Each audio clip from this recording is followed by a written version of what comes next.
Spesso mi viene chiesto come fai, Cristina, nonostante le tue patologie psicologiche e soprattutto fisiche, a, a sorridere, ad essere così, no, sorridente. Allora, se soffrite di depressione, bipolarismo, vi insegno un trucco. Voi quando siete a letto o sul divano o avete la giornata tipo larva da stare a casa tutto il giorno e state lì a rimuginare, a pensare, ad un certo punto dite stop, basta, adesso ho rotto il capo.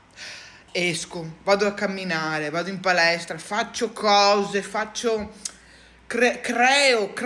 mi sfogo in qualche modo, no? E oltre a questo io ho imparato di far finta di non avere nulla. E Cristina, sei depressa, non ho nulla. Io non ho nulla. Non ho nulla. Na, na, na, na.